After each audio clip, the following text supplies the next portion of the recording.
Welcome to the first annual Qualico Mixed Doubles Classic, brought to you from the Bow Valley in beautiful Alberta, Canada.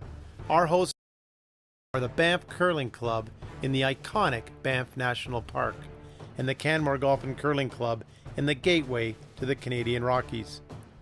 The event is proudly welcome to the first annual Qualico Mixed Doubles Classic, brought to you from the Bow Valley in beautiful Alberta, Canada.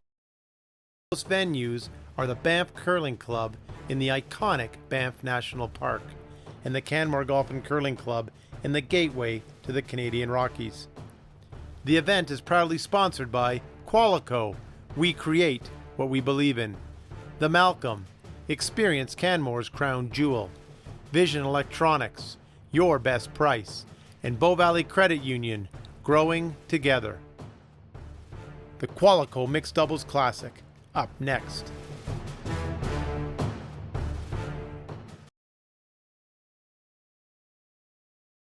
Welcome back to our live streaming. We are here in Canmore. We'll be here all afternoon bringing you live streaming curling at the Qualico Mixed Doubles Classic.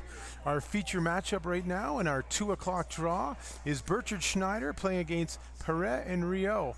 Both Birchard and Schneider are known to us, great Canadian curlers, and of course, who can't forget the finals in the Olympics when John Morris and Caitlin Laws defeated Perret and Rios to win the Olympic gold medal. Perret and Rios, of course, taking home the silver, and in 2017 in Lethbridge, Alberta, they were the reigning world champions. They won that event in Lethbridge.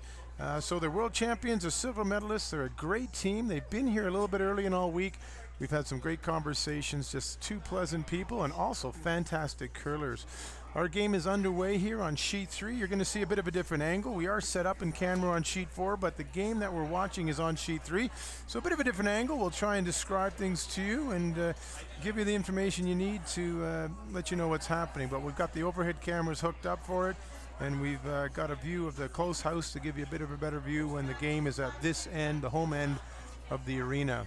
This game is actually critical to the standings. When we look at that pool play, the winner of this game will move on to the championship round. The loser will be out. That's right. These two teams were highly favored coming in, and it's come down to this final game to see who is going to move on. And the reason it's become that way, because Anderson and Dropkin out of the United States have gone a perfect 4-0 to date. Even if they lose their game right now, they have the advantage in the head-to-head games. They beat both Perret and Rios and Birchard and Schneider earlier in the week, so they have the head-to-head. They will go through as the top seed no matter the outcome of either game. That makes this game the deciding factor. Both these teams at 3-1 as to who will go to the championship round. What's at stake in the championship round? Well, $29,000. A chance to go through to the finals where the champions will win $10,000 and the runner-up will take home $5,000. So a lot at stake here today. It's 2 o'clock in the afternoon in beautiful Canmore. We've got wonderful weather outside. We've got tremendous ice inside. A huge crowd building here. Lots of people in the stands to watch these games, and really excited to see what comes out of this. So we are in the first end.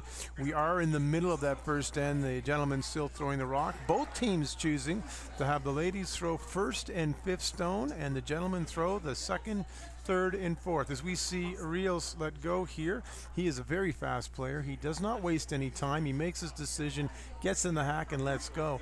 Works for him and works for us as a committee because it keeps the pace moving fast. This rock doesn't seem to be curling for him, though. Not sure it's going to get down to it.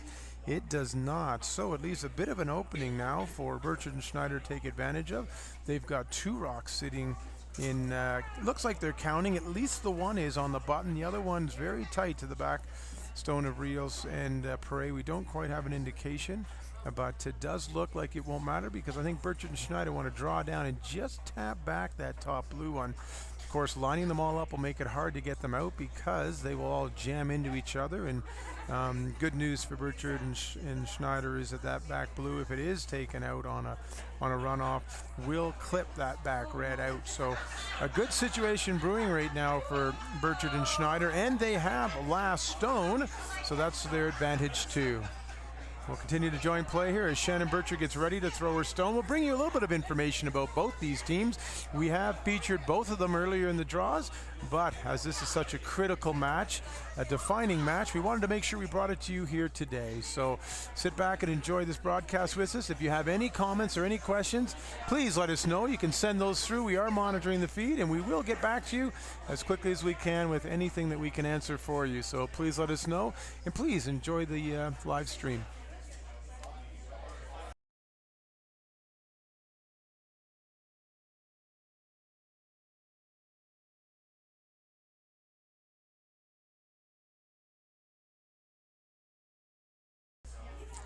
I apologize. It is the hammer to Perret and Rios, and Birchard and Schneider.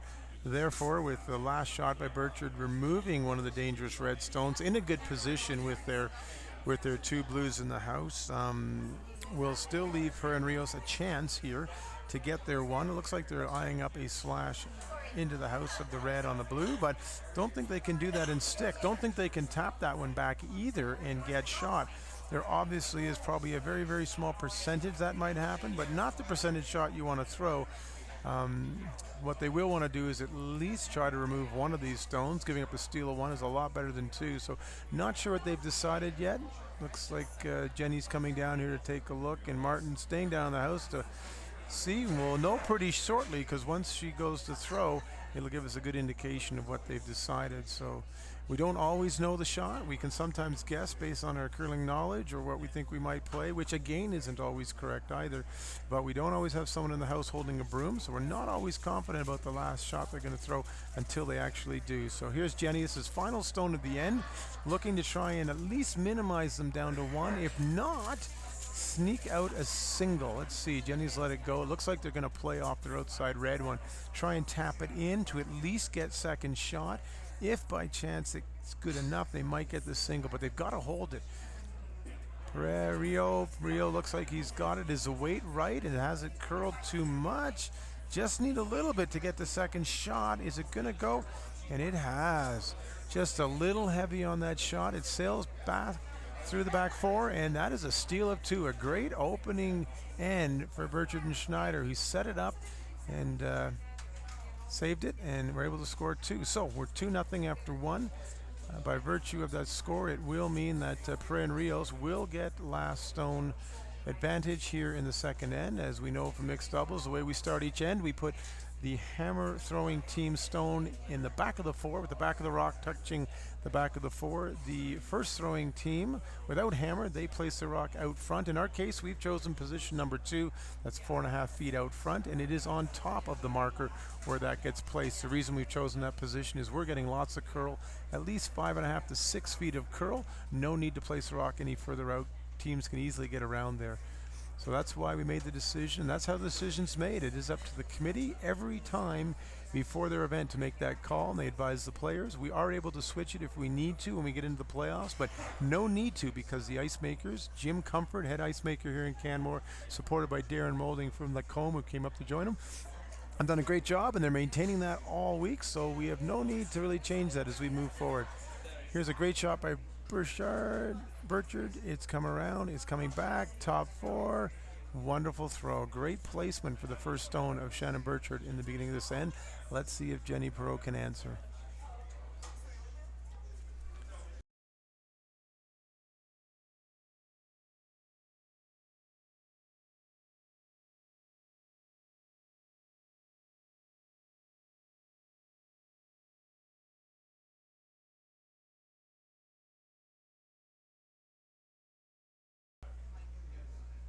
Here comes Jenny choosing to take the same path that Shannon just threw on. Lots of these teams, they throw a lot of shots inside out, a lot of draws, so they get used to the path and get familiar with it. Makes it easy to repeat. And when we talk to the Norwegian team, that's what they're saying. Once they figure out that path, they like to throw it down that path because it's consistent and makes it easier to repeat. So a great throw there, bouncing the blue rock out into the open, still maintaining their red rock slightly behind cover and in the top of the four. A good position. As rocks get behind the tee line, it makes it easy for the team to draw down and freeze and make it hard to get out. So looks like they're going to make a play on this red one, moving it back a little bit while maintaining their rock out and top of the house, maintaining position. With lots of rocks in play, it's not always about where you sit early in the end, it's where you sit later in the end. So putting rocks into position is just as important as getting them into position as the end progresses. So here we have Schneider throwing his first stone of this end. He's on it quick. Must think the line isn't right. He's on it quick. He's off now. You got Shannon Birchard in the house calling the call. And sweeping. He's a tremendous sweeper. Sweeps a lot in the four-person team game that he plays. And there we go. What a great shot. Right down to the nose. Bumps it back. It's behind the tee line. Sets up a bit of a wall. Certainly Perret and Rios are lying too, but they're lying two behind the tee line, and lots of blue stone and lots of shots available. But Rios and Perret, they waste no time. They play a lot together in this mixed doubles, and they have a real good sense of the strategy, and they're very, very succinct in their play. They're going to draw one right down in on butting the top four, blocking the path into those two back reds, and hopefully leaving themselves sitting three.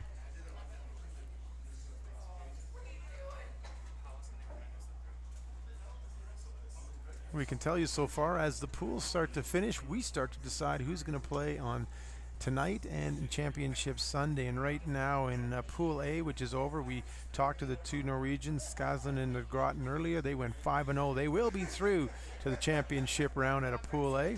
And Laws and Morris, they also went 5-0 in Pool B, and they also have gone through. What we don't know is whether those 5-0s in their last draw scores will be good enough to put them right through to the semifinals. The top four teams out of all the pools get there. The other ones will drop back, and there'll be 8 teams that play tonight to make it into the semifinals in the first round of our championship round. We can also tell you that out of Pool A, Walker, who went 3-2, losing that tight game to the Norwegians this afternoon, still make it through by virtue of their head-to-head win over Aiken and Andrews out of Scotland, who also finished with a 3-2 record. In Pool B, Scheiman and Ginter, certainly a great Alberta team, and they will be playing in the Alberta Provincial Mixed Doubles coming up soon. This is great practice for them, but they're going to get even more practice because they had a 3-2 record tied with Park in Muscovy, but by virtue of their head-to-head win over them yesterday in that great game, they will move on as the B2 in that pool. So those are the 4 teams we know about. Those are the 2 pools that are finished, and now we're going to add more. We have Dropkin and Anderson, who are playing right now, but they will be through. We just don't know if it's going to be a perfect 5-0 record or 4-1. And this game, our feature game right now with Birchard and Schneider against Perret and Rios, whoever wins will stay, whoever loses will be done. Great action we expect, 2 great teams, lots of rocks already in play here in the second end. As Schneider throws his rock down, he's trying to come down on top and bounce off this red and get into that 4-foot. He's going really hard on it. Seems to have a great line. It is sliding nice. I think he's got a tremendous shot. Got to get it by that top blue. Got to get it by if he can. He won't. Regardless, however, that does spin in, does block the path, and makes it really hard to remove those stones because of the 2 red blockers behind the tee line. Here's a great example. Your Perret and Rios, you are sitting 2 with the hammer, but your 2 are behind the line and lots of blue rocks to move back. So it does look good on the one hand. On the other hand, you've got to be nervous because of the blues that are massing in front. Very, very veteran team. They've probably seen this situation a lot. Martin takes a bit of a peek and he calls the shot. He wants to get rid of that blue stone. It is a dangerous stone. He does know he's going to lose his back red one, but he's okay with that because it's more important to get rid of this blue stone that could affect them later in the end. Like we've said often, it's not where you sit at the beginning, but at the end that matters, and this is not shaping up as well as Pro and Rios would like. So they're going to move some of this granite around and try and make sure they've got a play at the end to take the points this end. I want to give a bit of a shout out. We've just noticed that Kim Heisert from Banff is online watching us. Should say that Kim Heisert from the Rocky Mountain Telecom was instrumental in helping us get everything set up. He did get all of our cameras set up in Banff, put in a lot of hours and helped us get everything working. And when it wasn't, he came in and he helped us even more. So big shout out Kim Heisert. Just shows you the tremendous support we get in the community. These small communities, lots of great local businesses, but also lots of great people who are in those businesses, always willing to help out and get behind great events. Kim, thank you very much. I hope you're enjoying the live stream. You helped put it together. You should take a lot of pride in that. Thank you very much.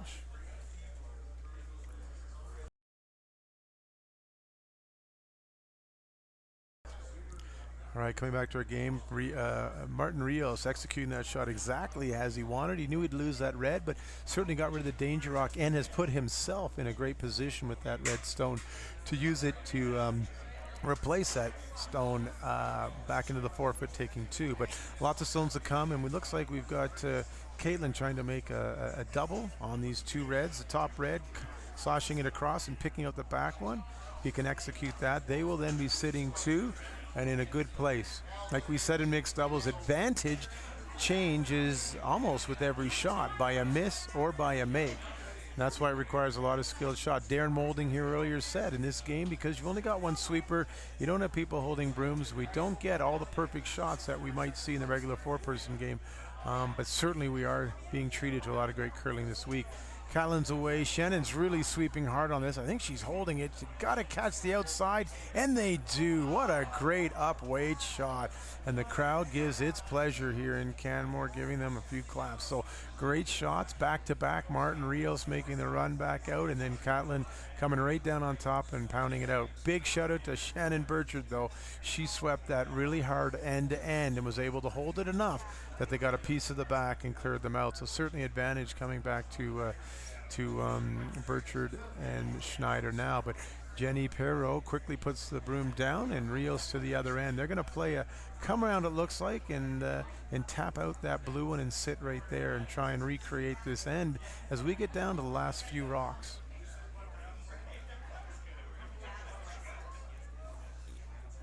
This rock seems to be hanging out, though. Martin's backing way away. Jenny's leaning her head to try and help it over. I think it'll make contact, but it's not going to stay around like they wanted to.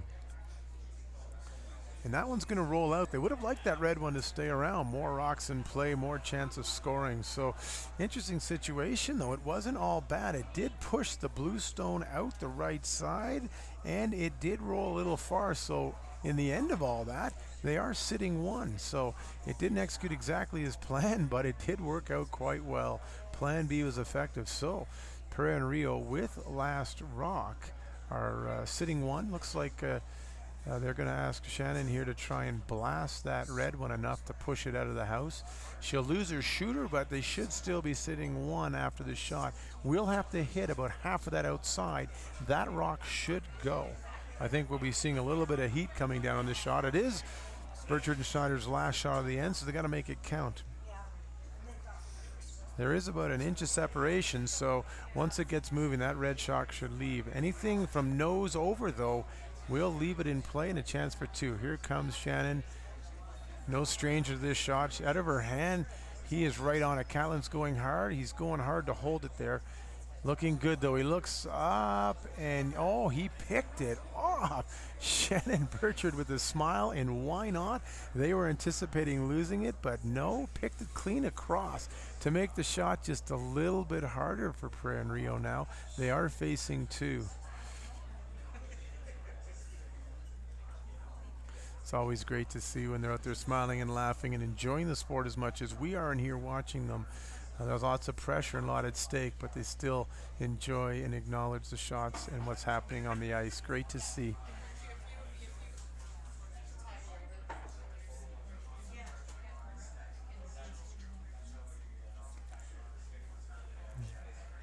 We can also let you know, by virtue of their win earlier, Fowler and Fowler, who are 4-0, they will advance. We just don't know what place they'll advance in. They're coming out of Pool E. Albrecht in Wozniak, a team of a Canadian and a Swiss. Looks like they will advance as well.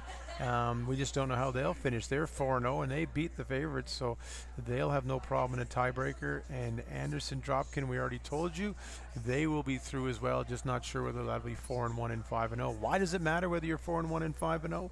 Well, because the top 4 teams out of the pools will go right to the next round.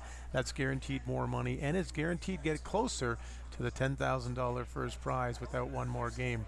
Well, we just saw it there, Jenny Perret, as she usually does, making her last shot. Nice hit and roll in, counting the 1.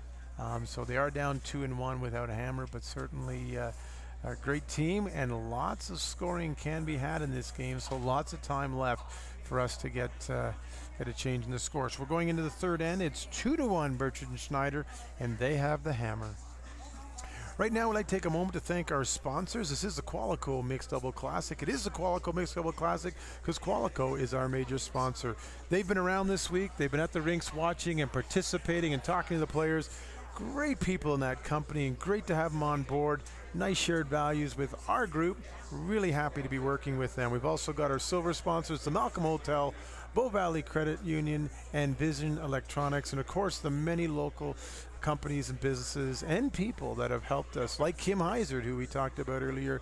Just a great community here in Banff and in Canmore, and that's why we're able to bring you this event and get these wonderful players here because of all the tremendous support. So thank you all, and hopefully as we start planning next year's in a few weeks, we'll see you all again. Back to our game. Jenny Perret starting us off with a great draw around. She's got her weight, so critical because you need to get it around in position, but you also don't want to throw it heavy, you don't want to throw it light, and Jenny's showing why she's a tremendous first thrower and fifth thrower in this game by making both the heavy hit shots and those sensitive draw shots. Shannon Birchard now trying to respond with Caitlin Schneider on the broom. A great sweeper, so it's good for her to have him there to guide this rock in. It really is a two-person game, and every shot's made by two people. The sweeper's as critical as the thrower. They all call line weight together, and they make the shots together. One throws and one sweeps. This one, unfortunately, just a little bit heavy, so it didn't catch the curl and slides right through. So a very rare miss here by Shannon Birchard. She won't be pleased with herself, but she'll brush that off, and we'll see here for the fifth rock at the end. Now it's Martin Rios throwing his first stone. A little bit of an advantage now, a chance to draw down following Jenny's rock and right on top of it and start to build a bit of advantage in the middle. You can tell by where Jenny's putting this broom about 4 inches in from the outside that to get to the center line, we are curling just over 5 3/4 feet. Now Martin's asked for a little less. Everybody does release it. Sometimes it's in and out, so you can have different ices based on that. But we are getting a good 5.5 to 6 feet curl. The players are enjoying it, and we're enjoying it. It means you can get around these rocks and into the house. You can't really hide with soft weight.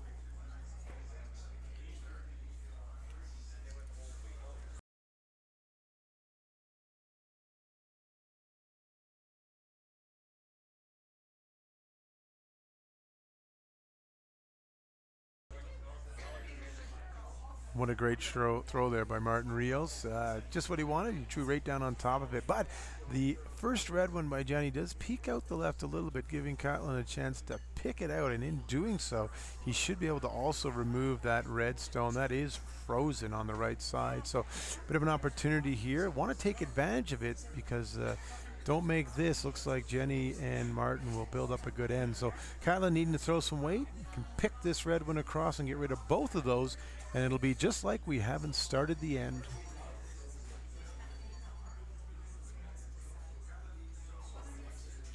All right, the rock's underway.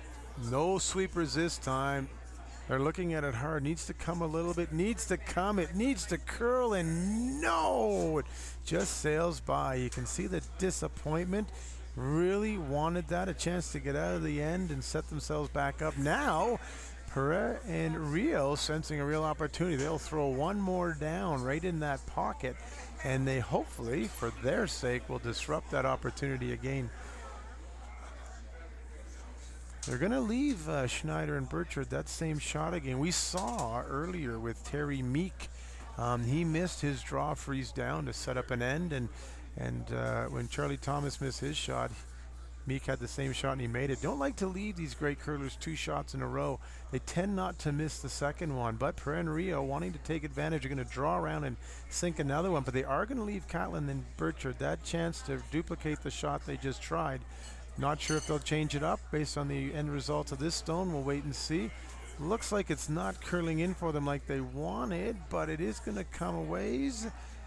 And with great weight, it's going to sit right there, but it is not going to change, I think, the opportunity that Caitlin and Birchard have. But they are going to come from this side now. There is a bit of a hole there that they can come into and get rid of 2 and sit on top. So they will throw a different shot, but I think they're liking this a lot better than they might have if that had curled over just a little more.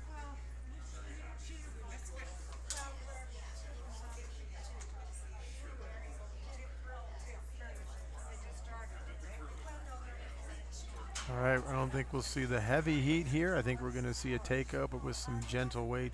Need to get to the inside of this, so need to have controlled weight, need to have it curl. Kylan probably going to jump up. Yes, he does. Shannon saying no, leave it alone. No. Oh, now it hands down. No. Great sign when you're on and off, on and off. Shannon looking really closely at this. Really closely, and a great shot. Yes, they lose their back blue one, but it wasn't helping them anyways. That is in a great position. You try to get rid of that blue one, and it is hitting red. So really good throw, and they're in control on top of the house. So they may not be shot. I do think that Martin and Rios are, but they can breathe a little bit easier knowing they've got a blue rock in great position. Let's see how Martin and Rios deal with it. Looks like they're going to come down and just try and tap it back and get across the face with a little bit of a soft shot.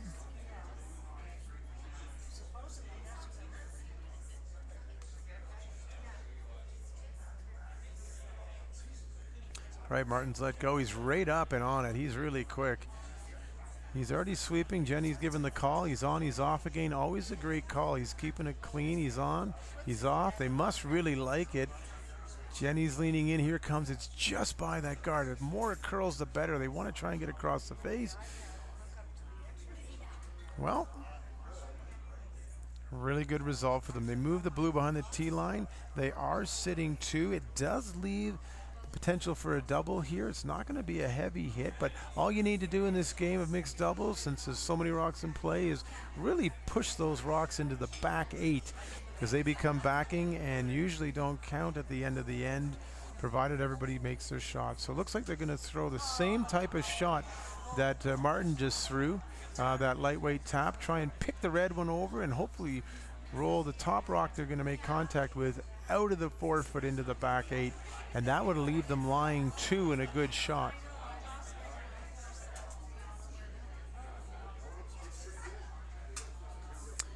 All right, as we get ready for this shot, we'll bring you some updates. We got Anderson and Dropkin, the top in this pool. They're playing against Silcox and Keurig, who are out of Cochrane. That's where they play their mixed doubles. They're down quickly 5-0, playing the third end. Looking at Drever Burney, the local Canmore team here, one of them anyways, playing over on sheet 2 against Justin Wills, and they are down by 1, just waiting to see what happened in the second end. And of course our feature game here, we've got a 2-1 lead from Birchard and Schneider. They stole 2 in the first, Perret and Rios took 1 in the second, and Birchard and Schneider have a hammer up 2-1, but lots of game to be played. And as we see here, they're sitting in a great position, lying 1, 2, 3, 4, yes, 5 red stones. Trying to decide where the best spot is to place this next one to try and make it difficult for Birchard and Schneider to hide theirs and get their 1. In a commanding position with those 2 red rocks in front of the tee line in the top 4. Of course, the 3 in the back aren't much help to them, but when you've got 2 in the 4-foot, the ones in the back 8 are less worrisome. So looks like they might try and tap theirs back and just sit there, blocking the draw path and also not giving a clean nose hit to Birchard and Schneider, a tremendous hitting team, of course, in the regular game of curling. So we'll have nobody holding the broom. Jenny's going to come down and deliver the last stone for this team of Perret and Rios, and then Shannon Birchard will be given the chance to respond to that on their final stone. So a chance to draw in and lie 6 here, and hopefully jiggle the position around to make it really hard for Birchard and Schneider to get their 1.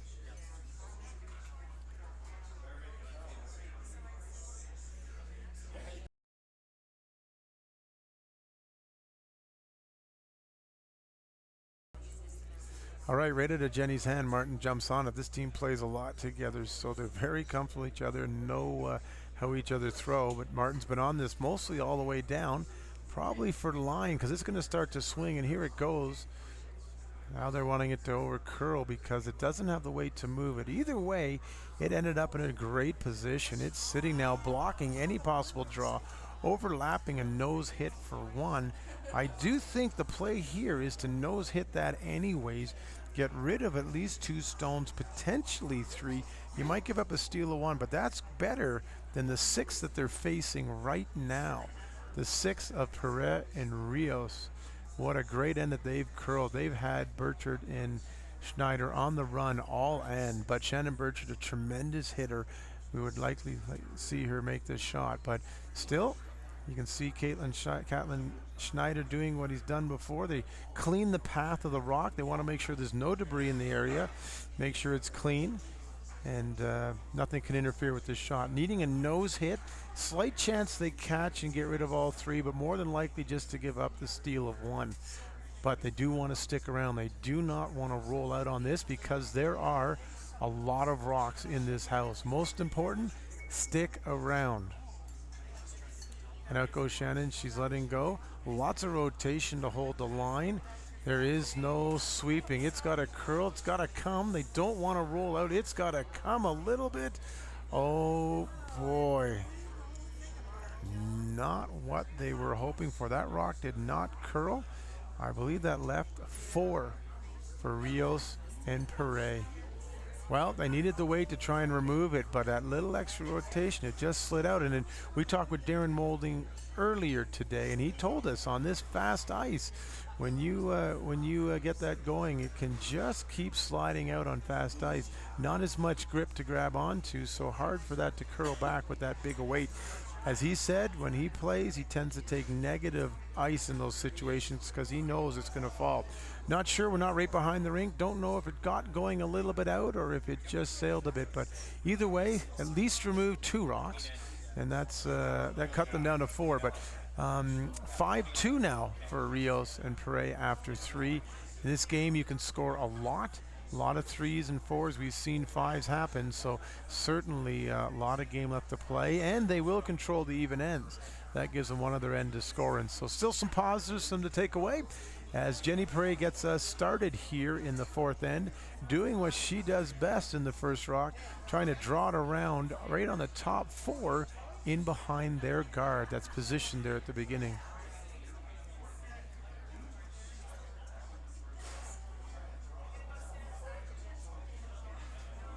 Well, this one's not curling. Weight's just a little heavy, I think, so that's an advantage to Schneider and Birchard. If they're looking for something that they can work with, that slided just behind the tee line is fully exposed.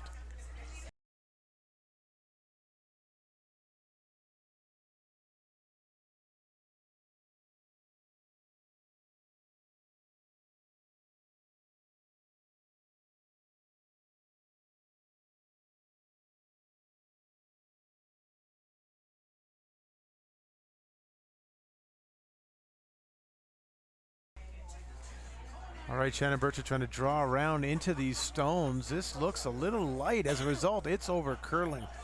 Well, hopefully it'll play off of that one and open it up a bit, which it does. So at least it moves the red rock off the center line. It does cover their blue still, but leaves that red exposed. So some positives out of it, but Shannon not looking happy with that, nor should she be. But they'll have to let go of that 4-ender and focus here. They're no means out of this game, but we'll have to focus and try and bounce back with a couple here. In the meantime, Martin Rios, as he does so often, quickly making a decision with Jenny Perret. He's down to the other end. Won't take long once he gets his mind on the shot. He gets down on that hack and he throws it quite quickly. As we said, works for him and certainly works for us as a committee. We love when games play fast. Not because we want to be off the air quicker, but because we want to stay on time. There goes Martin. He's out. Quick release. Really nice delivery, as does Jenny Perret. This team, one of the top teams in the world. We did share with you earlier, they were the silver medalists, losing to Caitlin Laws and John Morris at the 2018 Olympics. And in Lethbridge, they teamed up to win the 2017 World Championship. This one going a little deeper than they wanted to. This is setting up a bit of a wall and a bit of an opportunity for Birchard and Schneider here by coming deep on both of those. Maybe that'll bring some life and pump and excitement back to the team, and they'll use that to drive themselves back into this game. Caitlin Schneider, really good if he can bring this one around and get it frozen on top of that. So let's wait and see what he does. He slides out. Really good release. Let's wait and see if he's got the right weight. He's jumped on it quick. Looks to be a bit light. Gotta go on this. Lots of line, but I think he's a bit light. He's going hard, and hard is something that he's able to do. He is a tremendous sweeper. He's now got off it to check line, but he needs to go for weight. and it's light and going to bounce off this red one. Well, again, coming up almost 6.5 feet short. Not sure if they're getting tricked by something or if they've just been throwing a lot of hits and they're just not adjusting back, but certainly something a little off in the game, something they'll have to rectify here, because Perret and Rios are a tremendous team. Don't want to give them too many chances to get an advantage, because they're really good at taking advantage of that.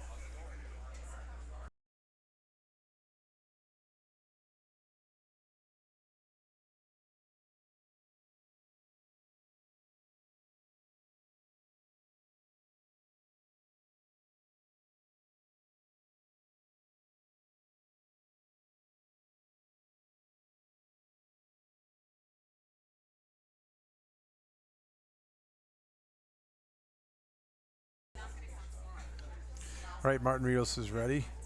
I don't like to look down too quickly because I might miss the shot. All right, he's let it go. They are trying to draw back around like they did last time. Leave it a bit higher than the one they threw last time. They certainly don't want to bring this deep because, again, it'll just create bigger pocket. I don't think this one's heavy, though. Martin is sweeping it hard. He wants to keep that line and get around the top guard.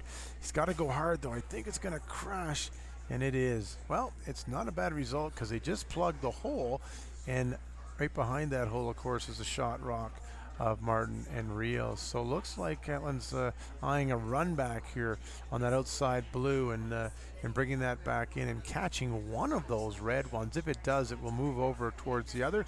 Might get a little bump on the second one, might not. Anyways, while he lines that up, it looks like Shannon's looking for something. Maybe it's her gripper, because usually when she sweeps, she puts that gripper on and runs with the rock. And of course she needs to, because Caitlin, when he throws it hard and fast down that ice. So probably the gripper's at the other end. I think that's what she's checking for.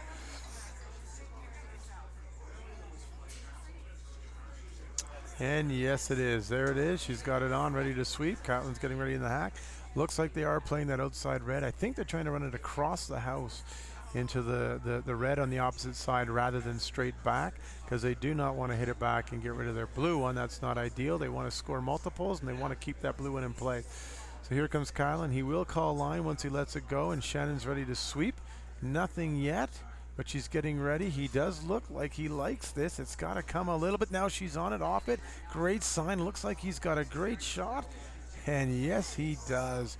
Obviously, it did remove their blue one, but certainly a much better looking house for them now. They are sitting one in behind cover.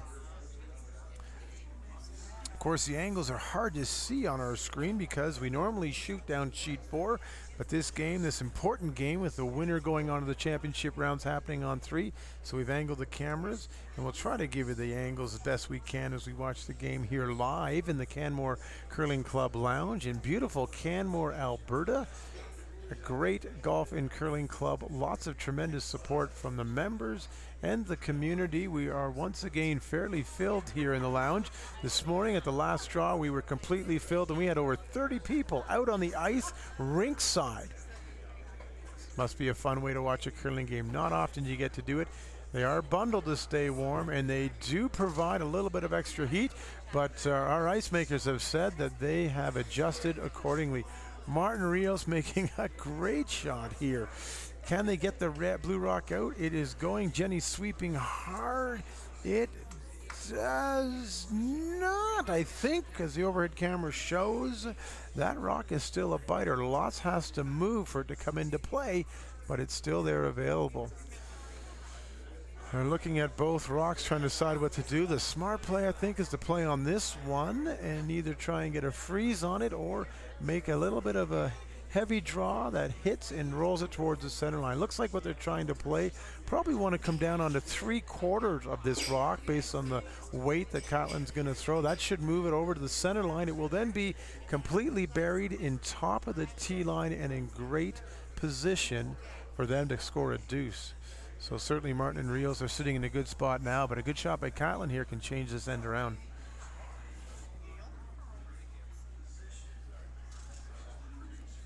Nice release. It's coming down. He jumps up so that he's available if Shannon wants him to sweep, and he's on it. He's going hard. He's trying to hold the line, it looks like.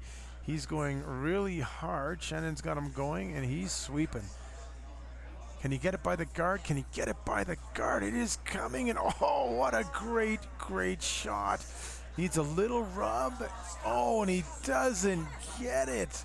That's okay, though. That rock did stop in time. From our vantage point, it's probably by a centimeter, but it did stop in time. So, a really good shot. A little rub would have moved it over and taken the angle away, but not sure, but I think you're going to see Jenny follow that one down, but she will have to come paper thin to that top red one to duplicate the feat there. Well, we had a question from one of our viewers, Frank Mayhood, wants to know, was this an invitational event? When this event was dreamed up, it was dreamed up to try and attract the top mixed double curlers from international, Canada, Alberta, and local. It was an event that we wanted to allow the club curler to have a chance to compete in it, and there was a number of spots held for them. We wanted to draw an international field, certainly with reigning Olympic gold medalist John Morris in our community.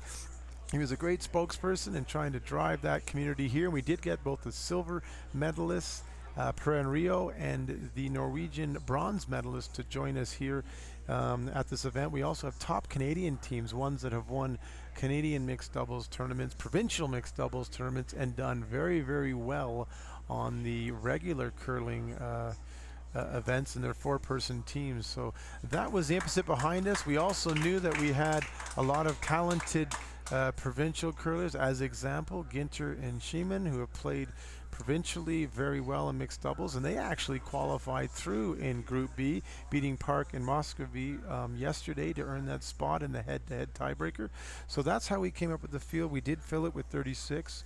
We might expand it next year, something the committee will talk about, because we did have a wait list and tremendous interest, and certainly hopefully after this event there'll be great word of mouth about how good it was. But thank you very much for the question. Keep them coming, and we'll try and answer them best we can. Well, while I was talking about that, we saw Jenny Perret come the other way around down on top of that blue. Did leave enough room that Shannon Birchard can come down and get shot, but certainly a tremendous throw there by Jenny to get shot rock, and maybe even second shot, depending on how much that blue actually did move. But Shannon Birchard now trying to throw the draw down on top and get the point. That's out there. That's got a curl. That's going to need to curl. Looks like it's starting to come. Weight looks fine. Here goes Catlin. He's on it. They must like it. The on-off again. He must like it. He's going hard to get it around. It is around. Now he's going to try and directionally it over. He's just going to let it come. Is it going to move it and stay? I think it did. Let's wait and see, though. Catlin seems to think it did. Rocks are moved awful quickly, so didn't really get a chance to confirm.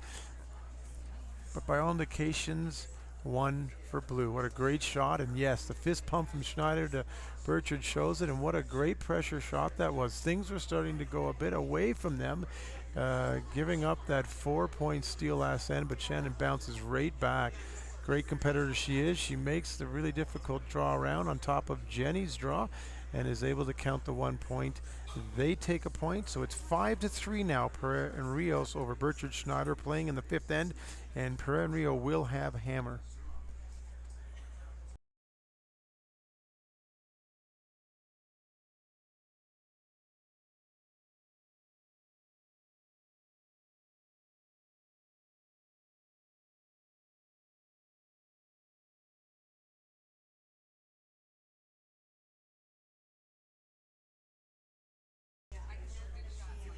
All right, here we go. Shannon Birchard's going to lead us off in the fifth end. Just in clarifying on that question that was answered, the quick answer, which I'm not usually good at giving, is that it wasn't an invitational. Anybody could have signed up for it. And when we do the event next year, it's much the same way. Anyone can sign up. We take the first people that sign in. We do have some allocations that we're trying to fill, international, Canadian, and local. But if we don't get those, we open those spots up too. But if you're first in, you get your spots. So we'll certainly let people know when we open up our event next year. And if people are interested in coming, all you have to do is be quick on signing up. Right, there we go. Shannon Birchard throwing a wonderful shot there, right down on top on the button, taking shot rock in behind covered. We're going to see Jenny Perret try try and draw around and just move that a little bit off of that line and out into the open and sit herself in behind cover on the center line.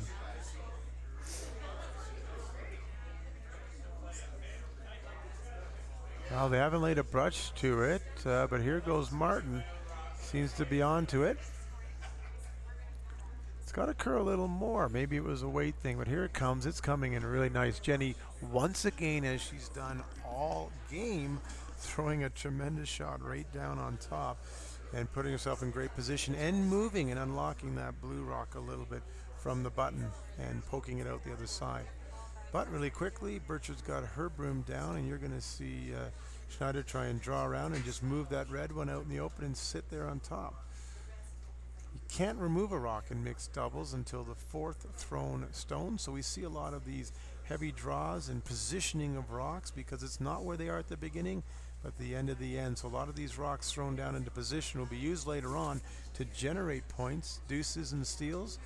This rock, though, doesn't seem to be moving over as much as they want. Here it comes now as it slows down, and that is a tremendous shot. Just bouncing it out in the open, but leaving themselves with two good stones here, one in the button and one in the top of the four.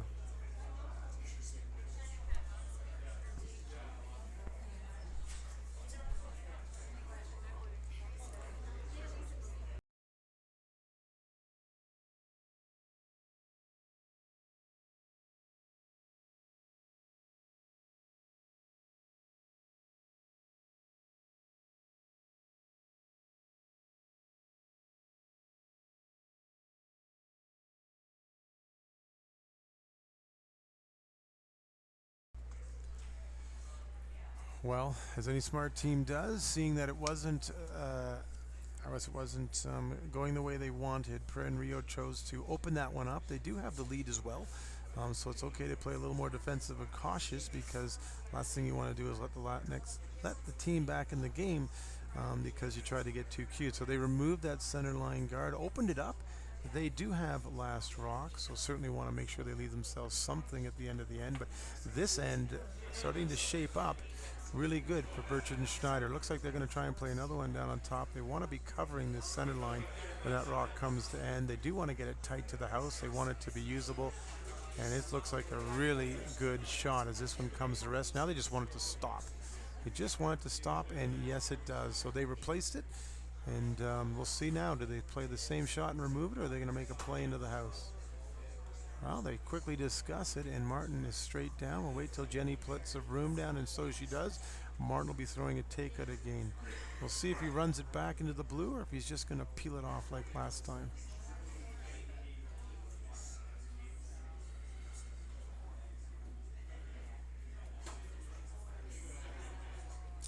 And here we go. Martin quickly out. Throwing a lot of weight here. Nice release and rotation. He's going to try and catch up with it, and he does. Time to sweep it just a little bit at Jenny's request, and there we go. Catches enough of it to move it out and himself roll out. So we're faced with the same situation we were one shot ago.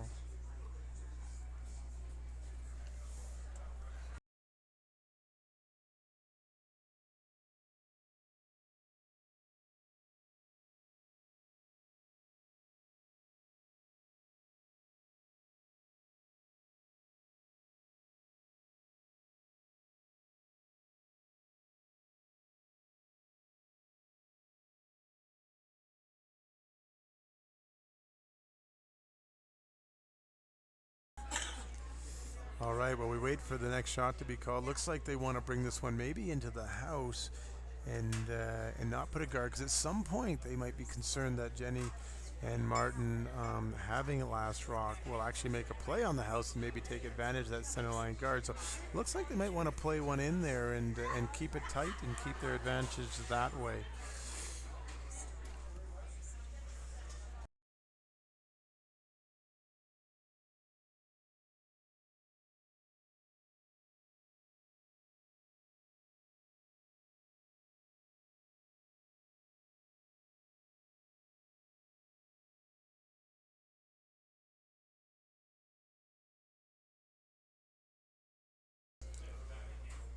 All right, Caitlin Catlin, sorry, throwing a nice little shot there. It looks like he's trying to draw down in between that top blue and top red, something that can't be removed, but also provides some protection and will get rid of red rocks if it's played on.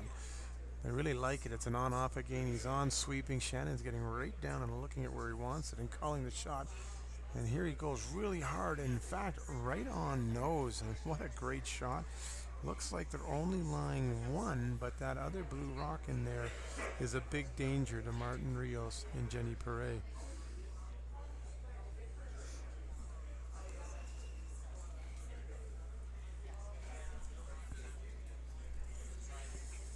All right, Martin quickly down here. It'll be his last throw of this end. And then, of course, Jenny having hers, the final, the fifth shot. As we know in mixed doubles, one person throws 1 and 5, and the other throws the middle 3. So Jenny lining up. There are 3 blue in a row. 2 blue are counting. Looks like Martin's going to get everything going here. He has thrown a heater. He's trying to catch up with it, and he will. Great energy and effort shown by Martin here. You can show us what this means to them. Did open it up, did get rid of it and spread it out, which will be to the advantage of Rios and Martin. So a great shot accomplishing what they wanted to, moving both blues behind the tee line and in fact possibly even sitting shot rock. Looks like they're going to have to make a play on that red one and hopefully roll just over on top of that double blue situation. They may not want to remove the red, they may just want to push it to the back 8, but they're talking about it. Wait and see what they call.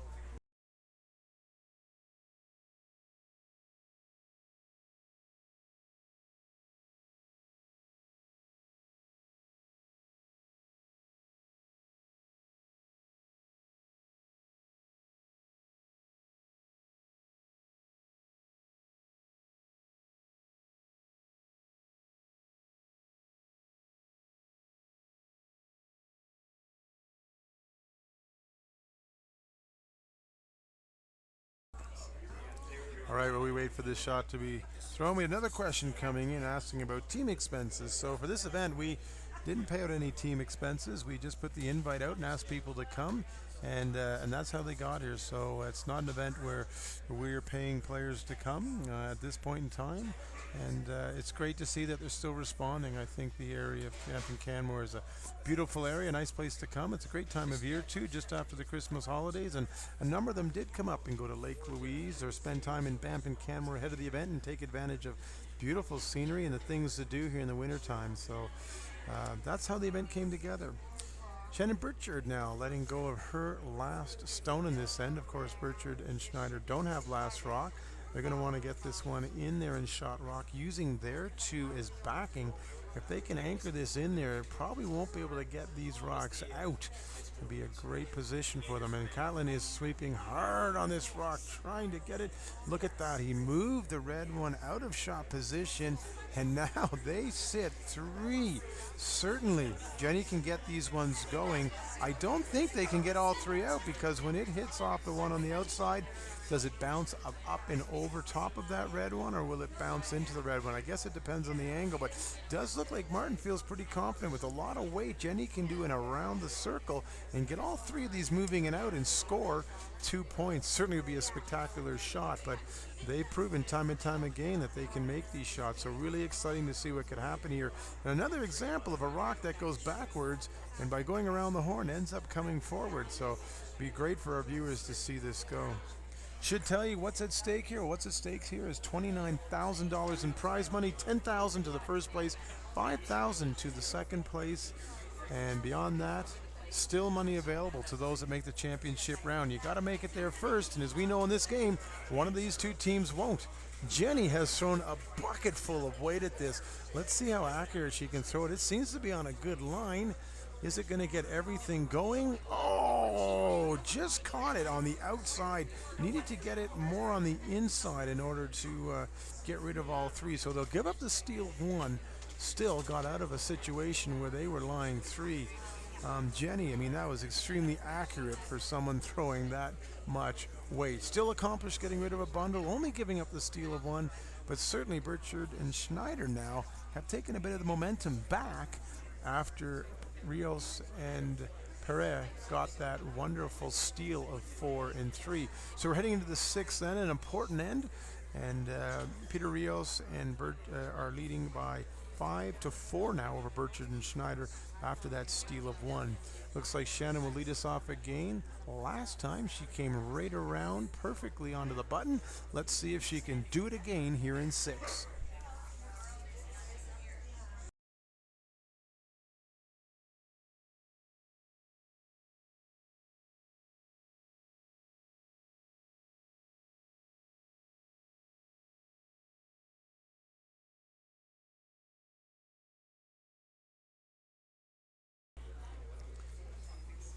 I'd like to thank Frank for his questions and comments. We always enjoy getting those. We like to answer them. We're here to tell you whatever you need to know. So if you've got questions about the game, the curlers, what's going on, even our area, let us know. We'll do our best to answer those questions.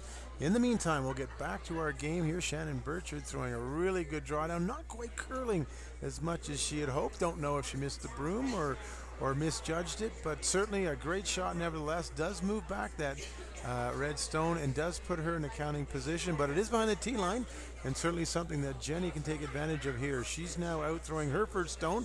Let's see if she can put it right down on the button. Once again, just reminding everybody, you cannot remove a stone until the 4th thrown rock. So a lot of these stones, if they're not absolutely perfect, they still are great because the other team can't come down and just remove it. But Jenny seems to have another amazing shot here going. Going to get to the inside of this blue and just push it back and sit on top of that situation that's developed in the center line. But there's enough room that if Cat can get down to the face of it, he can move that back and then he'll sit in that perfect position on top of it here in biting the button.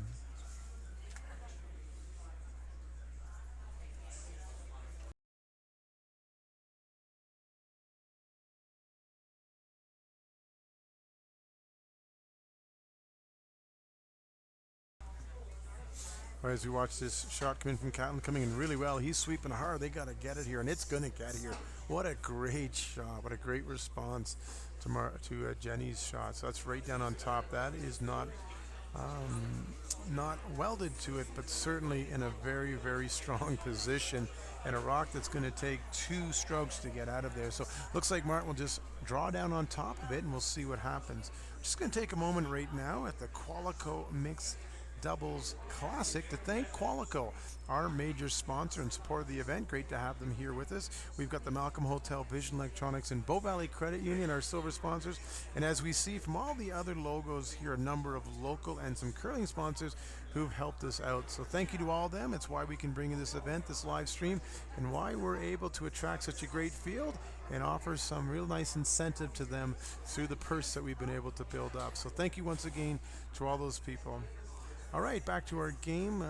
Perret and Rios showing that they understand this game very well in removing that top rock. Things were not looking their way, and so they've taken out the guard, opened it up so that they can make some plays here and hopefully correct this situation and take back the advantage. So at this point right now, we've got some shot rock belonging to Perret and Rios on the button in a really good position, but Birchard and Schneider, by virtue of that blue rock on top, just need to move it a little bit to get the shot rock. And Catlin's on this one right now. Looks like he's drawing right down on top of this blue stone. May try to move it just a little bit to get it locked onto the red one. He's going hard, trying to directionally sweep it over. Oh, now they're waiting for it to slow down. They're waiting for it to slow down. They're really lining up the line, and that is a great shot. You've only got 1 sweeper in this game, not 2 to control it. And you can see how those sweepers aren't on one side of the rock. They're swinging back and forth behind the rock, depending on whether they want to make it curl more or they want to hold it in line. Well, no matter, great shot, but it will probably not be there for long because Martin Rios and Jenny Perret quickly deciding they want to remove that stone. And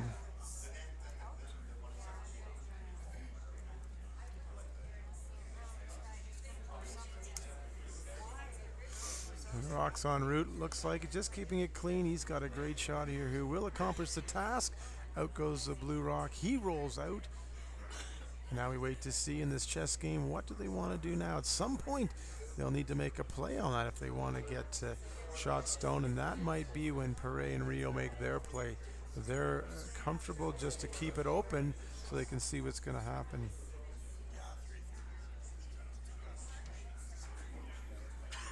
Well, as we talk a little bit about these teams, many of you may not know that Martin Rios has actually represented Spain in the past. He twice, in 2007 and 2008, represented Spain in curling at the European Curling Championship.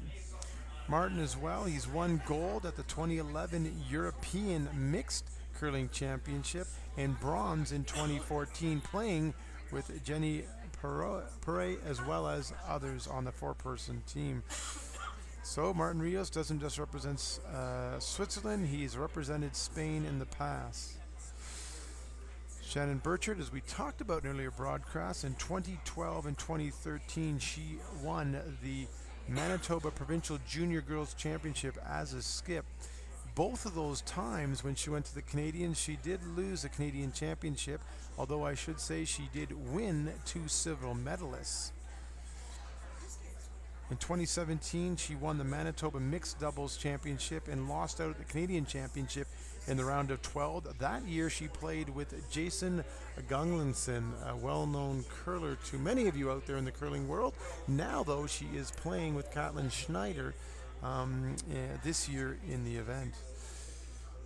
Well, Catlin's let go. Looks like they're coming down again. He's right on this to hold the line at Shannon's request. Now he's off. Now he's on. Shannon watching this closely. Catlin, a great front-end sweeper, able to hold this rock on his own. He's sweeping hard. They are bringing it down. They want that line. They want to bring it close as well. They don't want to leave it too high. They want it close. Looks like he has put it exactly where they want it to. Shannon seems happy. Catlin seems happy, and we'll wait to see how Jenny Perret, and Martin Rios react to it. Looks like they're going to come down, either freeze on the corner of that blue or move it a little bit.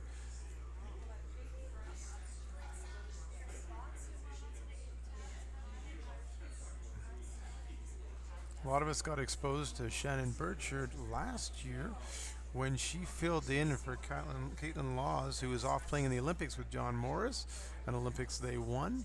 And she was part of Team Jones at the Canadian Championship. And with that team, they won the Scotties Tournament of Heart. Of course, she went on to be alternate at the Worlds because Caitlin Laws came back and played with Jennifer Jones at the Worlds. This rock of Martin seems to be a little heavy and a little outside. I don't think it's going to curl over, and I think it's going to curl through. It might catch this back blue one, but I don't think it's going to accomplish what they wanted. No, it doesn't. I think they were trying to come down on top of that blue one to create an awkward angle for Schneider and for Birchard on their shot. But now it looks like they're going to need to make a play on this to try and create some separation and move their blue rock into position and hopefully be able to generate a multiple and not just a single in this end. So let's watch as they discuss this from overhead.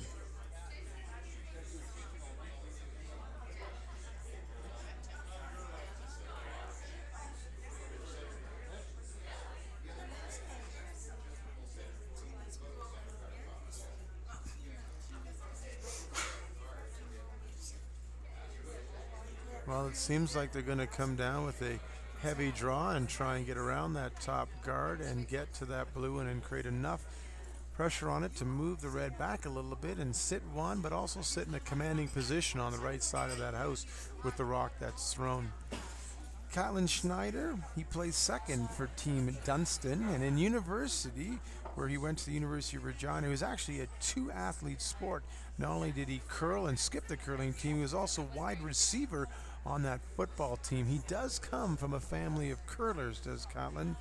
His dad, Jamie, played the 1990 Brier with three of his uncles. Sister Lorraine played in the 2017 Scotties, and cousins Kim and Tammy Schneider won the 2011 Scotties and played at the 2011 World. So certainly a lot of great curlers coming out of the Schneider family. Shannon Birchard now let go of the last rock for them this end. She's trying to come down here on top of this blue and move it enough to get the shot rock, but also maybe keep this one around so it doesn't give Martin Rios and Jenny Perret any shot. Can she do it? Well, I don't know. It does seem that she's done it. An absolutely great shot. It does leave that bit exposed.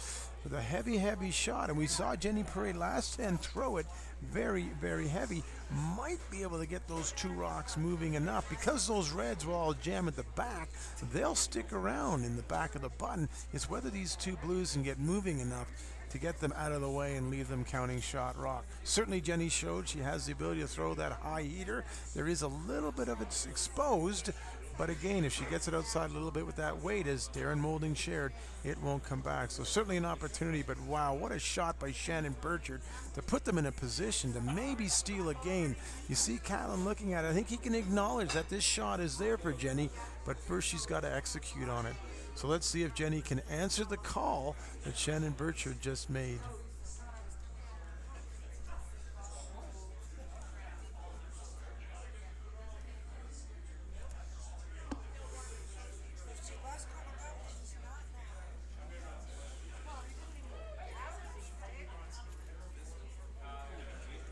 All right, here comes Jenny, and she extends like she did last end. This seems to have floated out a bit, though. Is it going to come? No. No, she doesn't want it swept. She doesn't want it swept. Does she have a piece of it? She does. Whoa, what a great shot. What an absolutely great shot. Shannon Birchard throws a great one, but Jenny responds right back. And look at that. Gets a 2 out of it. Oh, they just needed it to curl a little more. Birchard and Schneider, they left just the slightest of opening, and that's all Jenny needed. She didn't make the shot last end. No mistake this end. She makes it, put 2 on the board, and now a 7-4 lead, 3 points. The good thing for Birchard and Schneider, though, they do have hammer and still 2 ends to play. They are going to invoke the power play. Those of you not familiar with it, the power play is where we move the rocks over to the side of the sheet. We put the rock in the house, that rock belonging to the person with last rock, at the back edge of the rock on the tee line, and it splits between the 12-foot and the 8-foot. That's the placement. The guard is out in front. The actual measurement of the guard, and how do I know that? Because we had to measure and place markers in the sheets of ice before the event.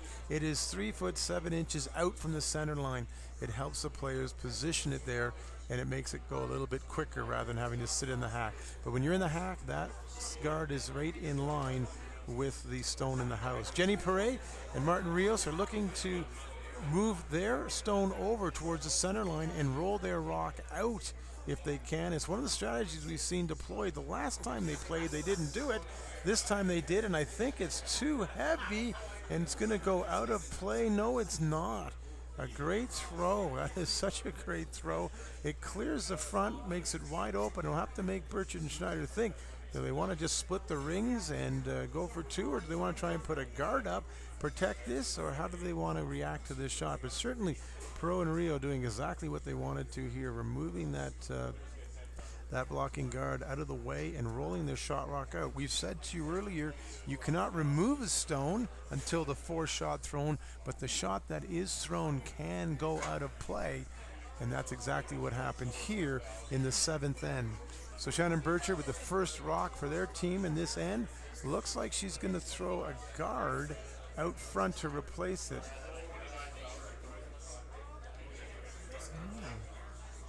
No, Catelyn's over top. That does look like it's got a lot of weight. I think this one needs to settle down. It is curling. It will make contact if it's a bit heavy with the back one, but you don't want to leave a double. The only good news is you can't make a double at this point. So if she can put this right down on the nose, that's okay, because like we said, you cannot hit until the 4th stone. That 4th stone will be Catelyn's first, which will be coming up after Martin Rios throws his. Looks like their strategy is going to be to draw into shot rock. I guess the thinking on that would be if they draw into shot rock, if Birchard and Schneider decide to try and protect over there, you might see Perret and Rio throw a guard on top of theirs and try to take advantage and the play back to the center.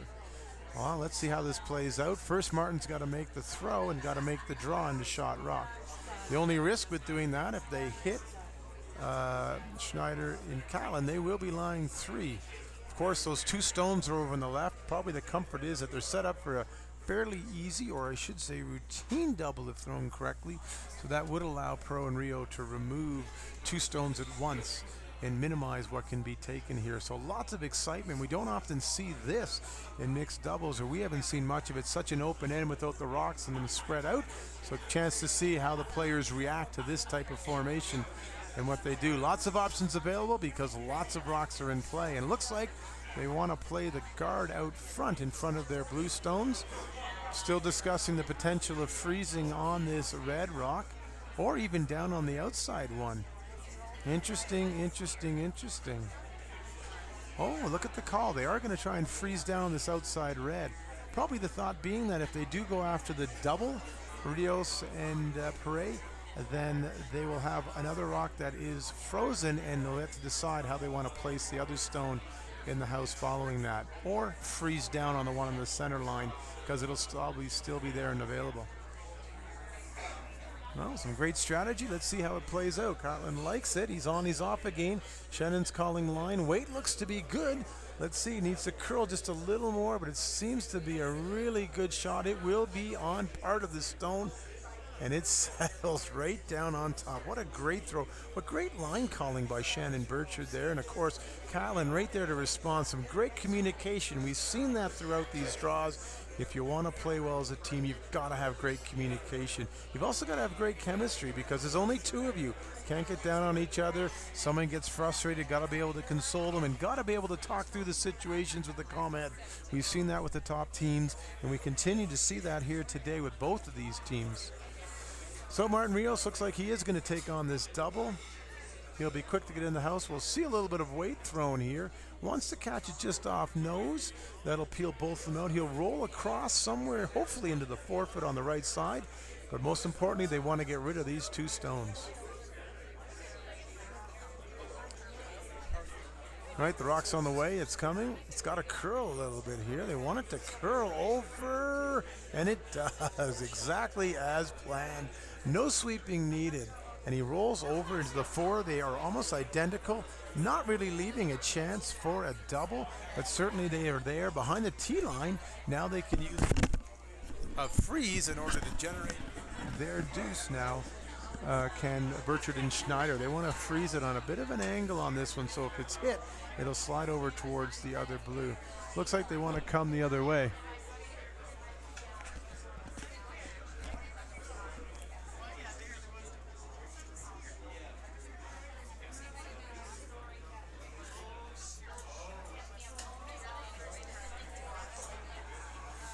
All right, Schneider's down in the house now.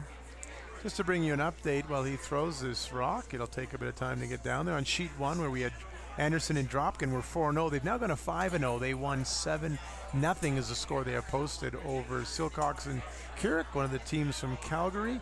So 5-0. They will advance the championship. Just have to see if they get the bye or if they're going to be playing in the championship round tonight. Similarly, on the sheet next to them, that game has ended. We'll just bring you that in a moment. We'll wait to see how this settles down. A really good throw, although it just rubbed off. So it's going to give Martin Rios a chance to take that out and sit right in front. And they're amassing a bit of red stones here. So certainly they want to generate their multiple score here, Schneider and Birchard, but they have to be careful because we are seeing them start to pile up. Well, we'll wait for Martin to get ready, and we don't have to wait long because he's quick. I want to give a quick shout out to Jay Merchant. He's from Australia, and he's joined us here in the live stream. Jay, great to have you on, and hope you're a curler in Australia. Right now, I believe it's summer there, so maybe you're out in the golf course enjoying some golf. Well, we're enjoying right now some curling here, so great shout out there to Jay. Welcome aboard. Hope you're enjoying the telecast. If you got any comments, please share them with us, and we'll try to get back to you on that. All right, Martin Rios accomplishing what he wanted to. He peeled that out. Might have liked to have stuck around, but at the same point, the key was to not jam it and to get rid of it, and that's what he did. He rolled out, so now it looks like Birchard and Schneider want to once again put a freeze down. So they just had the one attempt. They have a chance to do it again, and we'll see how it goes. It looks like they're electing to draw down to the other one this time, try and get over onto the one on the right. No matter which one they choose, what's really important, there's only two rocks to throw left by the team, is that they get one locked in so they can generate a deuce. A very strong team in Martin and Rios, and don't want to be forced to one here. harder to steal 2 than it would be 1 in the last end. But right now the job at hand is to get this rock on top of the red and force a really difficult shot for Jenny Perret on her last rock.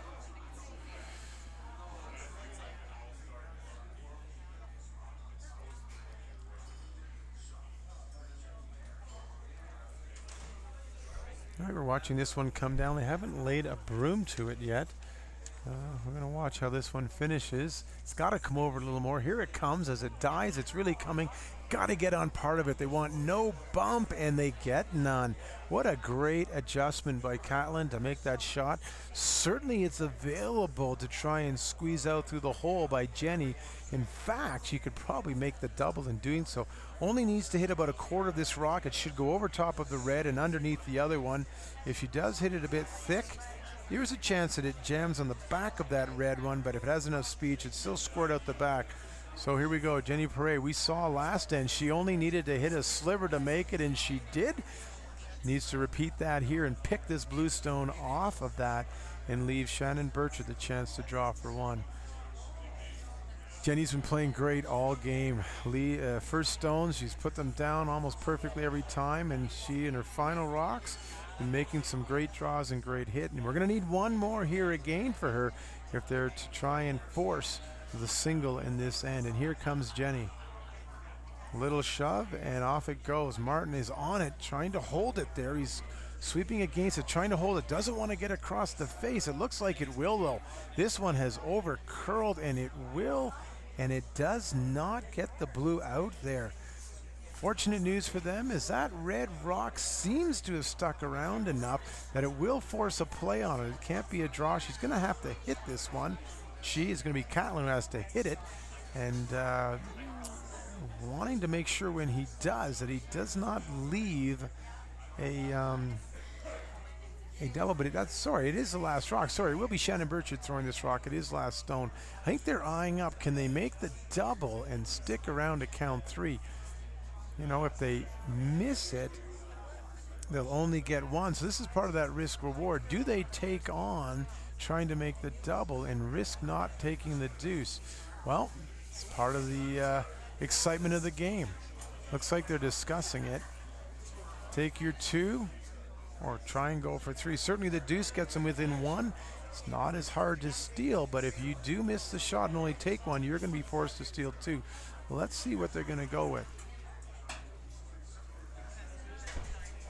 Of course, the risk with the double is that you even roll out or rub off your blue one anyways and get rid of it, and could end up not getting a point at all. So not sure what they settle with. By the way that Catlin's looking, I think he would love to go for this, but I think he realizes it's just not the shot. They're going to have to play down and get the deuce. Looks like that's what they're going to do. Try and make a hit, sit for 2, and go to the last end down 1. Before we get there, though, Shannon's got to throw this rock. She's had a good game herself, needing to execute on this well, needing to sit and stay for 2. Here she goes, all set in the hack. Catlin's ready to sweep. Shannon will call line from behind the rock. And we're away, and Catlin's on it right away. He's right away sweeping, trying to hold it. Looks like he is, but he's sweeping hard. Now he's off it. Here it comes just a little ways. Did he oversweep it? No, he didn't.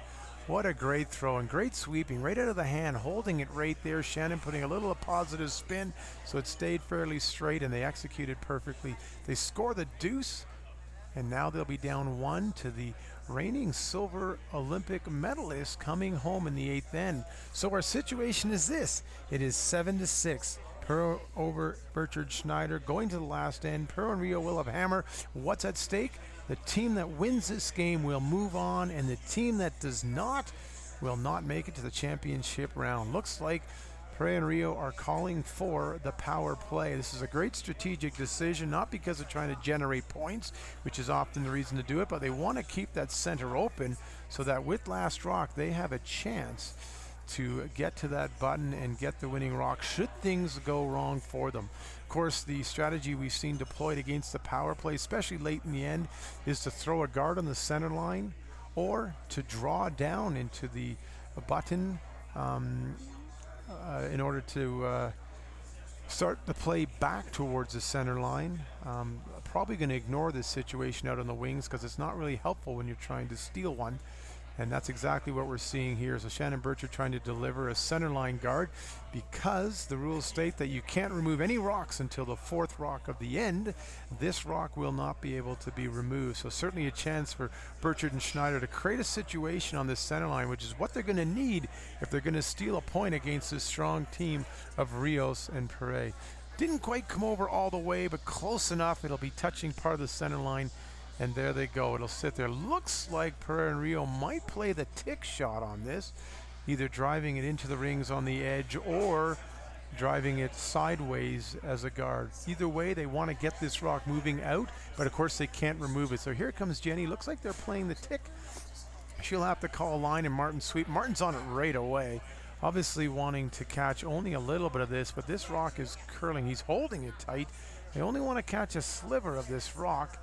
He's off. Let's see, will they get a bit of it? Yes, they do. What a great throw. And not only that, it slides in behind the corner guard on the right. Does bounce out to the open. They've got 2 now in the house, but that's a situation that Birchard and Schneider can draw down to and start to generate the end they wanted. Certainly they'd rather have the center guard, but it looks like they're going to play down on these red rocks and try and use them as backing so that Perret and Rio can't get rid of them. Kylan made a doozy of a draw last end. Let's see if he can do another one this end. That draw he threw down last end, of course, freezing on the rock in the back 4 and creating the opportunity that allowed them to make the shot for 2, and Jenny Perot could not remove it from play. So here comes Kylan, an important draw here, wanting to come down on top of this red rock situation in the house. Or no, I'm wrong. Looks like they're re-putting that center line guard. They did tap over there as if they wanted to, but obviously in their conversation, they must have made the decision to throw that center line guard again.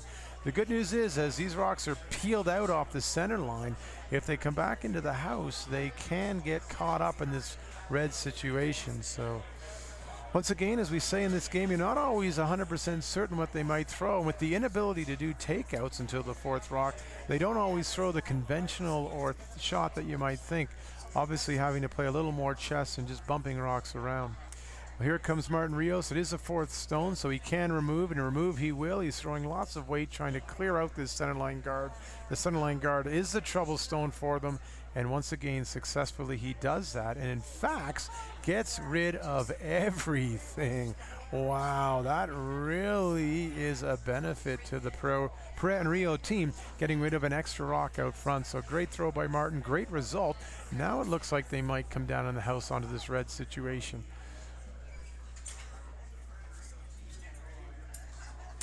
As we said at the top of this end, what's at stake? What's at stake is one team will make it to the championship round and one will not. It'll all depend on who has the winning score at the end of this game. Certainly, if you're looking for who's got the greater advantage, you'd have to say Perret and Rio are shaping up in this end to be the team that moves on, but it's never over till it's over, and certainly an opportunity here for Kylan to draw down on top of the redstones and get a nice freeze there, which will make it difficult to remove.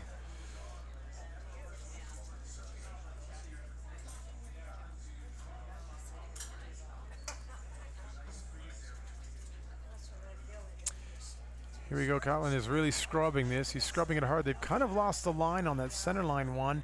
Weights down a bit too, but he does want to get this into the house. And he does. It does come around. You know, have to be careful in removing these 2 blue. I'm not sure if it drags over and catches that red one. I don't think it does. I think if Martin can hit about 3/4 of this blue one on the center line side, it should go and catch enough of the other blue one to move it across the top. It's okay, as he's showing, if it does clip that red one, just as long as the blue one gets out of there too.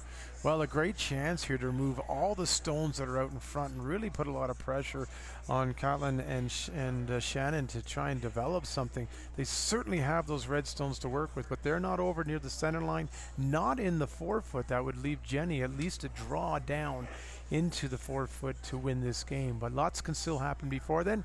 And here comes Martin Rios with a heavy hit, trying to hit the inside of this blue one and get rid of all of the guards and his at the same time. Well, he did it the other way. Both ways work. Both blues are gone, and now we have just 2 red rocks in the house for Birchard and Schneider to work with to try and generate the steal.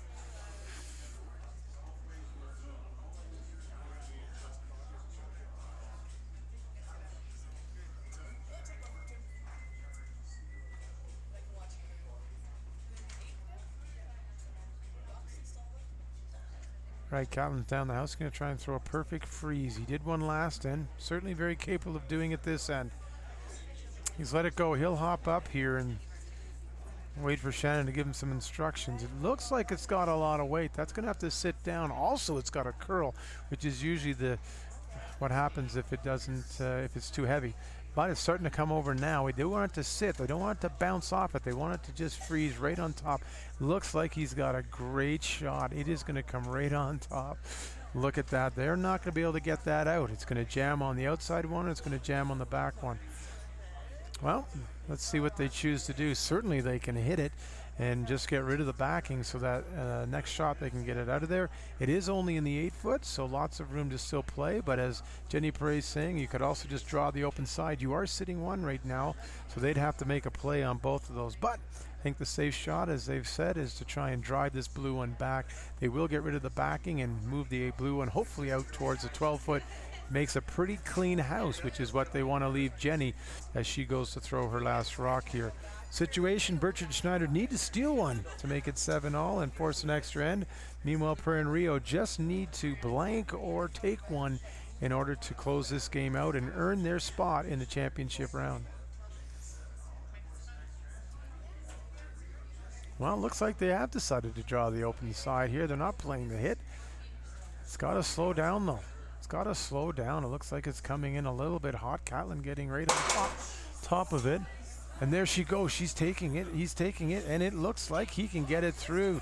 Oh, this does provide a bit of an opportunity for Catlin and Shannon. So a rare mistake by Martin. Choosing to try and draw the other side to force the issue. But he throws it through, giving a bit of hope to Catlin and Shannon on their stone here. They do have to obviously make sure that the red rock goes because it is shot rock. And it looks like they'll be able to create a situation where Jenny's going to have to draw rather than being able to hit and remove the stone if they can hit this perfectly and leave 2 frozen blue rocks over here in the 8 foot. So let's see what they do.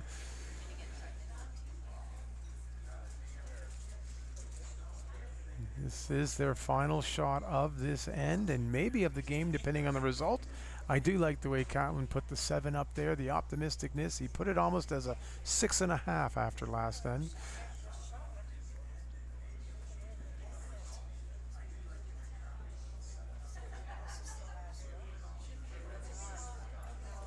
And here goes Shannon Birchard, pressure shot. Needs to make contact to move that red stone. Wants to keep hers around, of course, to try and force a draw from Jenny. You just saw Martin throw it through, so you want to maybe get the same result from Jenny. But first, they've got to make the right contact here, and they do, and they sit together perfectly. I don't know if they want to risk the hit. They might, or they're going to just do the draw. The problem with they don't hit, of course, you don't make this stone. That is 2 for Shannon Birchard and Catlin Schneider. The best result they could hope for. What a great throw. Now is a choice. Do you trust yourself, draw a full 8 for the win, or do you make a play on the blue hoping to get rid of them all? I'm not sure if that top one is going to be able to make it all the way across the house. Of course, that back blue one too will make contact with the red, so Jenny's going to need a lot of weight on this shot. She's shown that she's capable of it. She's already done it a few times in this game. A really interesting situation. What a tremendous throw by Shannon and a great result for the team. Not sure what they've decided. We don't have any indication. As is normally the case, there's no one in the house holding the broom, so we won't know until Jenny slides out. But the 2 options are quarter of a rock and on a takeout to get everything moving, or a straight draw into the full 8. And there she goes. She's throwing a straight draw. So here we go. Throw it right, you're off the championship round. Throw it wrong, and they could score 2. This rock seems to be sailing. Martin is not putting a brush to it at all.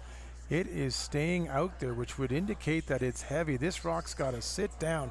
It's starting to come down, and Catlin's out there ready. As soon as it hits that line, he'll take it. Did she throw it too hard? Did she? Oh, it goes through. They will steal too. Oh, what a turn of events on the last shot. Jenny has played so well throughout this tournament and so well throughout this game, but that rock just sailing a little bit hard. Wow, Shannon Birchard threw such an amazing shot, forcing the issue, but you know what? That was the right call. Anybody out there watching, that is the right call. You've got full 8, last shot of the game. You've got to throw that shot, got to be able to make it. And unfortunately for Jenny, wasn't able to execute it. And those count 2 for Birchard and Schneider. They will win, and by virtue of that win, they will be moving on to the championship round. Ladies and gentlemen, what a great game. I hope you enjoyed it as much as I did sitting here. If you want to stay tuned for a little bit, we're going to try and grab an interview after the game here. So if you want to hang on, we'll do that, and hopefully you'll just keep watching. We will be back at 4:30 though, afterwards, to show you our last feature match of the round robin draw pool games, and then the playoffs tonight starting at 7:30. We did move it back 30 minutes, 7:30. So hang on, and we'll see if we can get a curler for an interview.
Well, Shannon, what an amazing game. I mean, that last shot of yours was executed absolutely perfectly.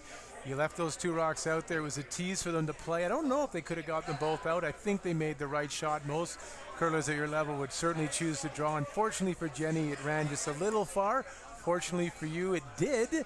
That gives you 2 points to win and will put you through the championship round. How does that feel? Feels amazing. That was quite the battle there. We got behind in the third end there. We didn't really make any shots that end, and obviously gave up the 4, and just got behind the 8 ball early. So to be able to battle back, get those steals in is really encouraging, and we know we can be resilient when we possibly give up a big end against top team like that. Yeah, you could see that. You could see a little bit of a dejection there early on, but you know, great to see you battle through it, and it just shows the level of curling you're at, that you could battle through that, and you got that steal, and you could see some energy come back in, then you got another, and you really could see a change of mood and atmosphere out there as you guys started to claw your way back after that, obviously, 4 you gave up. Yeah, you just have to remain mentally strong. I know both of us felt a little bit down, and like the wind was taken out of our sails in the third end there, because I know our first 2 ends were really great. We played super strong, but yeah, to be able to pick it up, and the one in, I guess it was 4, was huge. Otherwise we were giving up a steal, and then I think the game was over at that point. But getting that point, and then just, you got to just keep taking away at at their shots. Mixed doubles is a fun game. There's lots of opportunity to steal. You get a good one in a good spot, and then you put a ton of pressure on them. So that's what we tried to do, and it worked out for us. It was a great shot of yours in 4. I remember that. You had to come around with a little bit of weight, and you made the shot. You took the one in 6. Then you had another tremendous shot. You came around and just bounced a bit and gave Jenny that sliver she needed, and she made a tremendous shot to score 2 and almost deflate you again. Yeah, I know. That also almost took the wind out of our sails. We didn't really think that shot was there for 2. We thought they were getting maximum 1 if she was able to kill both of ours. But yeah, to get the deuce with our power play was huge. There was a pretty tough shot there for 3 to possibly tie it up, but we figured that we would have a better chance to steal 1 and then maybe go to the extra. But I mean, obviously we got the 2 we needed in the last end. Yeah, you did. You did take a little time to look at that. It did seem that it might be there, but you also risked maybe hitting your own blue or sliding across. And you only take 1, and stealing 2 against a team like Rios and Perret, although you did, is obviously a difficult task. So I thought that was a little bit of maturity there to say, you know what, get our deuce, we can do it, and certainly you did it. Yeah, and I mean, it wasn't looking great for us in this last end, but I think we did what we needed, and sometimes you just got to make the other team look at 2 options, right? And then they, fortunately for us, were a little bit heavy, but I think it was a well-fought game, and they played great, and so it was a really, really good battle out there. Yeah, I think for our viewers, watching how that last end played out is a really good almost strategy session for them to see how you can use guards out front when they're not available. How do you use the ones in the house to freeze, and how do you want to leave a team that last shot? Certainly if you were in the 4-foot, they're probably hitting and it's not a choice, but no, you're out there in the wings, and as I say, the right shots, you got to be able to draw that full 8 with your last shot, and they couldn't, and you move on. So who are the teams that you're looking towards going into the championship round? Who do you think's been hot, who's playing well, and who do you think you have to look out for as you now go into the money section? I know, yes. Well, obviously John and Caitlin have been playing well. I think they were undefeated in their pool, so they're straight through. Even our own pool mates, Corey and Sarah, they've been playing really well too. They had a strong week, so I mean, if we meet up again with them, they're pretty close friends of ours, so it'd be nice to get a little bit of payback, hopefully. But keep it friendly out there. Yeah. You know, that's one thing we can see in the lounges and around, that certainly it is a close-knit community. You all know each other, and I'm sure when the competition's on, it's on, but there seems to be a lot of good camaraderie amongst the group, and as you say, good friends around. So it must be nice to come to Banff and Canmore and spend a few days. Obviously, as you move on, that's nice, but hopefully you've had a chance to spend some time and do a few things out there with them. Yeah, it's been beautiful. I've never been to this area before, and I'm absolutely in love. So I'm just mesmerized at like the mountains. It's just, I'm from Manitoba, so it's completely flat. You can see your dog run away for miles and miles. But yeah, no, it's been fantastic. The event's been amazing. Probably one of the best mixed doubles events I've ever played in. And you guys have been such great hosts for us. Well, thank you. We don't need to hear any more. We won't make you repeat it. But Shannon, I appreciate you taking some time to come talk to our listeners. Best of luck as you move on the championship round, and if you keep going, hopefully we'll get you back to talk again. Thanks for coming on, and enjoy this area while you're still here. Thank you so much. Thank you very much.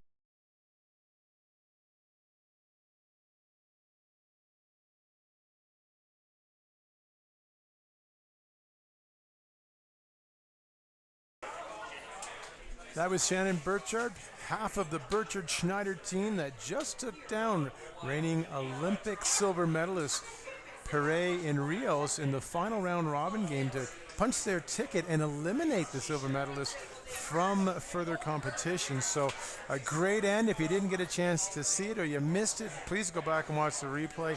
Textbook in terms of how they used what they had to generate an opportunity. Certainly Jenny and Martin had a chance to make that draw, but lots of pressure and lots at stake, and everyone knew that. So that's it for us for this one. We thank Shannon Birchard for coming on and sharing some kind words as well as some of her perspective.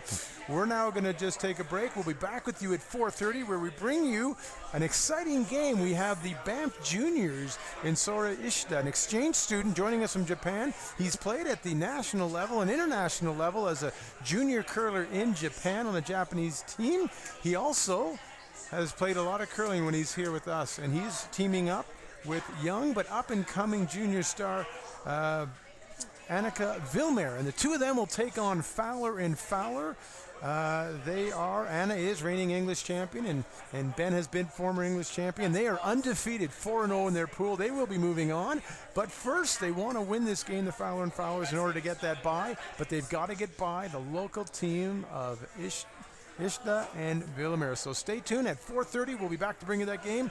Go get yourself a coffee, go get yourself a tea, maybe a glass of apple juice or water, and we'll see you in just over half an hour.